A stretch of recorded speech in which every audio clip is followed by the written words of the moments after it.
Several heads of state, top-level diplomats, thinkers and over 500 business leaders are expected to converge on Doha Qatar from Monday for 3 days of intensive discussions on the unprecedented global economic situation prevailing today.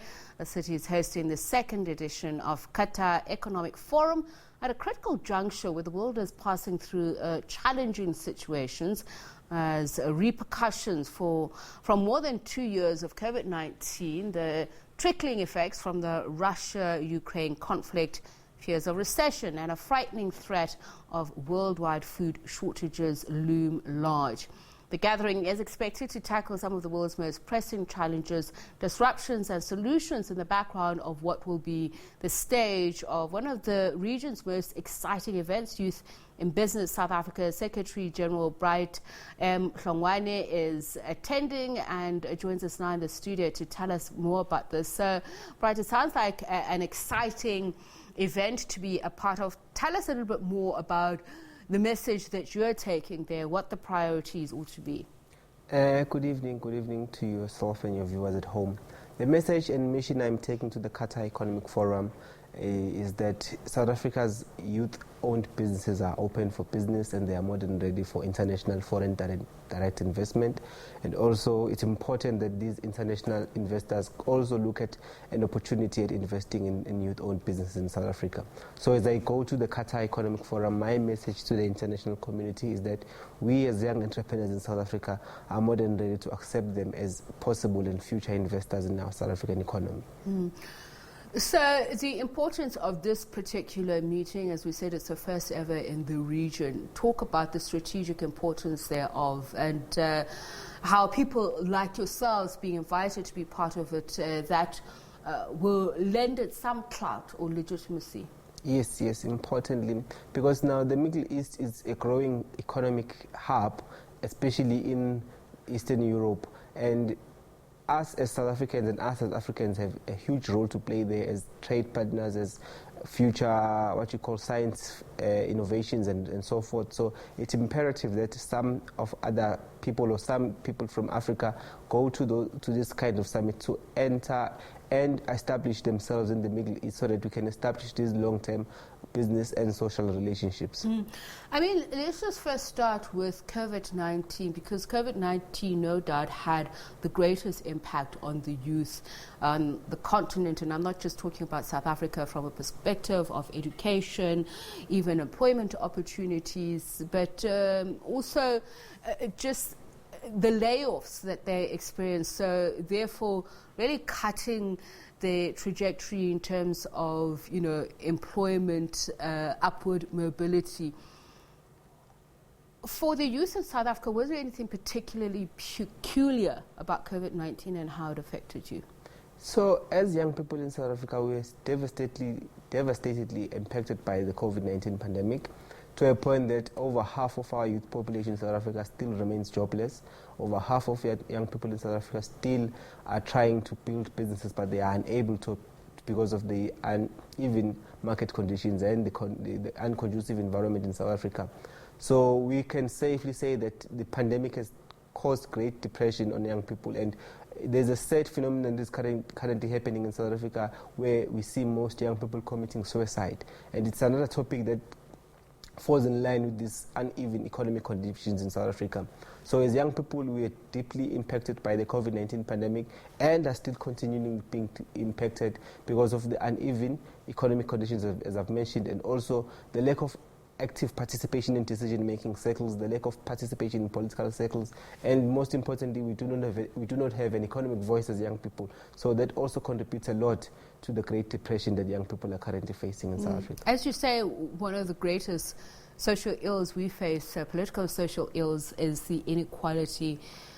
I mean, the divide is so huge in a country like South Africa, and yet you go to Qatar and Doha, where we know that what we consider aspirational is almost part of everyday life. What can we learn from that? The economy and how it's structured, what can we replicate and bring back home? The biggest thing we can copy and paste, but also try and fit it for purpose in South Africa, is leadership. Middle Eastern countries have tough and not good, but exemplary leaders. And these leaders are more action-driven than talk-driven compared to most of South African or African leaders. So African leaders need to take and cut a pattern from the Middle Eastern leaders from an implementation point of view.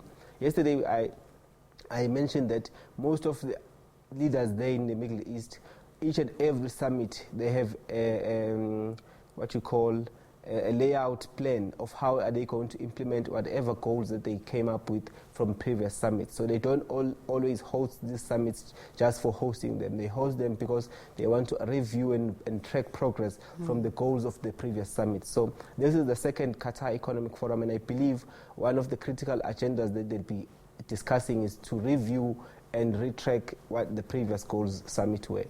So as you say, it's an action-orientated summit with a plan for implementation. Then let's talk about this looming food crisis, the pressure that we are experiencing from the fuel shortages, gas prices, etc. So I mean, young people are going to be impacted by this, not only in terms of food security, but as you mentioned, entrepreneurship. A lot of this would depend on some of these raw materials. What action plan are you taking there? What are you saying that they need to do to help stimulate growth and empower young people to be able to be at the forefront of this? If I may answer that in an African method, inherently or naturally, as people, we were given by God talents and skills to work the land. And working the land, we were able to build up from there and get food. But because of the economic conditions thereof post the 20th century, it is imperative that one has resources to be able to generate income and be able to put food on the table. So as young people, I think it's imperative that we attend these such gatherings, be it locally or internationally, to first and foremost network, because I think networking is one critical aspect that we are lacking as young people. We establish relationships that fall off or fall in the next few months or so, and we don't understand that in business, for one to survive, one has to network.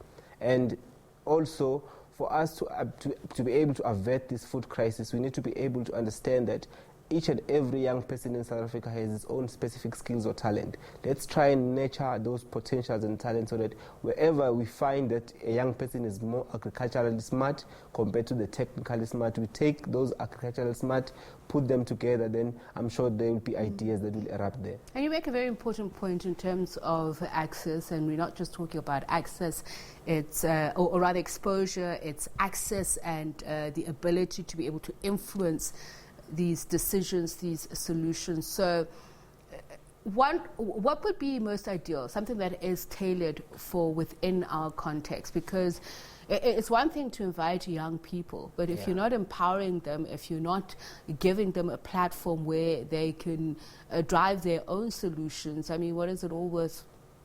For the past 6 years, I've been saying a very short but very powerful statement that says nothing for us without us. Young people in South Africa, I believe that all share the same sentiments, that for them to be able to drive economic growth, for them to be able to drive socio-economic growth, they need to be part and parcel of the decision-making process. It is saddening that we live in a country that has no young minister or a minister below the age of 35. It is saddening that we live in a country that has no director general, qualified director general under the age of 35. We have young people with PhDs, young people with masters, and they are aspirant and they are so passionate and driven, goal-driven young people, but they are not given a chance. We have young people in South Africa who have immense amount of experience, be it in socially or politically or economically, but they are not given a chance because there are people who are holding positions so that they can benefit. And it's saddening enough because they always talk about intergenerational mix, where when it comes to implementing the generational mix, it's a different tune. So we live in a country where for one to be able to have influence, one has to fight. We don't always have to fight. The fight now is no longer physically but intellectually. So it should be a battle of ideas. And the ones with the ideas don't have power. And those without ideas have power. So we live in saddening situation. Sad and ironic, and as you say, you know, in the glare of the limelight, they say, oh no, we do have intergenerational mix. You come back home, they completely ignore you and forget you were ever in discussion with them. But we wish you all the best and hoping that you are going to come back and tell us a little bit more about that summit. So what we're talking about here is Doha Qatar are going to host a 3-day conference of more than 500 business leaders, think tanks and diplomats, including heads of state of several governments. That is going to be the Qatar Economic Forum. And speaking to us is Secretary General Bright Hlongwane of Youth in Business South Africa, who will be attending that summit. Well, in other news,